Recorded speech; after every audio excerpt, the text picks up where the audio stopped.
Hi ಸ್ನೇಹಿತರೆ, ಯಾವತ್ತಾದರೂ ನಾವು ಪ್ರಕೃತಿ ಸಂಯುಕ್ತವಾದ ಮುತ್ತನ್ನು ಎಂದು ಕಂಡಿರಲ್ವಲ್ಲ ನಾವು.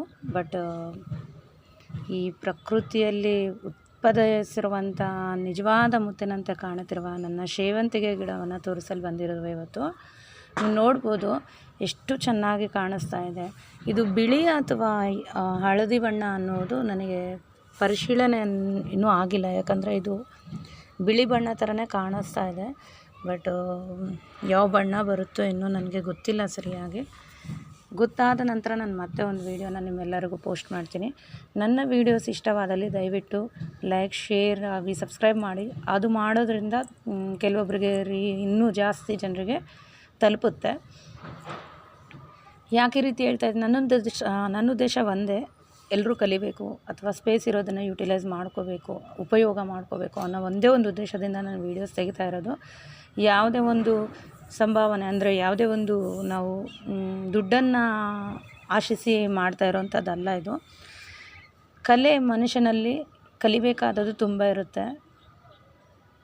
ಸಮಯವನ್ನು ವ್ಯರ್ಥ ಮಾಡದೇ ಇರೋ ಥರ ಕಲಿಯೋವಂಥ ಪ್ರಯತ್ನವನ್ನು ಮುಂದುವರಿಸ್ಕೊಂಡು ಹೋಗಬೇಕು. ಕಲೆಯನ್ನು ಮರೆಯಬಾರದು. ನಮ್ಮ ಹಿರಿಯರು ಮಾಡಿರುವಂಥ ಒಂದು ಪ್ರಕೃತಿಯನ್ನು ನಾವು ನಾಶ ಮಾಡ್ತಾ ಹೋಗಬಾರ್ದು ಅನ್ನೋ ಒಂದೇ ಒಂದು ಉದ್ದೇಶಕ್ಕೆ ನಾನು ಗಾರ್ಡನ್ ಮಾಡೋದಾಗಿರೋದು. ಮತ್ತು ನಾನು ತುಂಬ ಡಿಪ್ರೆಷನಲ್ಲಿ ಹೋದಾಗ ನನಗೆ ತುಂಬ ಸಹಾಯ ಮಾಡಿರೋದು ಈ ಗಾರ್ಡನ್ನು. ನಿಮಗೆ ನನ್ನ ಮಾತಲ್ಲಿ ಏನಾದರೂ ತೊದಲನ್ಸಿದ್ರೆ ದಯವಿಟ್ಟು ಕ್ಷಮೆ ಇರಲಿ. ಯಾಕಂದರೆ ನಾನು ಇವಾಗ ಮದುವೆ ಮಾಡಿಕೊಂಡು ತೆಲಂಗಾಣಕ್ಕೆ ಬಂದು ತೆಲುಗು ಮಾತಾಡೋದು ಜಾಸ್ತಿ ಆದದ್ರಿಂದ ಕನ್ನಡ ಸ್ವಲ್ಪ ಪರಿಶೀಲನೆ ಕಡಿಮೆ ಆಗಿರ್ಬೋದು.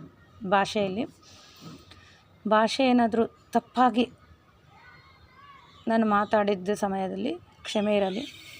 ನೀವು ನೋಡ್ಬೋದು, ನಿಜವಾದ ಮುತ್ತುಗಳಂತೆ ಕಾಣುತ್ತಿರುವ ಈ ಒಂದು ಗಿಡದಲ್ಲಿ 200ರಿಂದ 300 ಮೊಗ್ಗುಗಳವರೆಗೆ ನೀವು ಕಾಣ್ಬೋದು. ನಾನು ಈ ಒಂದು ಕೊಂಬೆಯನ್ನು ಎಣಿಸಿದಾಗ ನನಗೆ 50ಕ್ಕೂ ಮೊಗ್ಗು ಸಿಕ್ಕಿತ್ತು. 50 ಮೊಗ್ಗು ಸಿಕ್ಕಿತ್ತು ಈ ಒಂದು ಕೊಂಬೆನಲ್ಲಿ. ಸೊ ತುಂಬ ಮೊಗ್ಗಿವೆ. ಈ ವಿಡಿಯೋ ಇಷ್ಟ ಆದಲ್ಲಿ ನೀವು ಲೈಕ್, ಶೇರ್ ಮಾಡದೇ ಇದ್ದರೂ ಅಟ್ಲೀಸ್ಟ್ ನೋಡಿ. ಇಷ್ಟ ಆದಲ್ಲಿ ಇನ್ನು ಮುಂದೆ ಬರುವಂಥ ನನ್ನ ವೀಡಿಯೋಸನ್ನು ನೋಡಲು ನಾನು ನಿಮ್ಮಲ್ಲಿ ವಿನಂತಿ ಕೇಳುತ್ತಿದ್ದೇನೆ.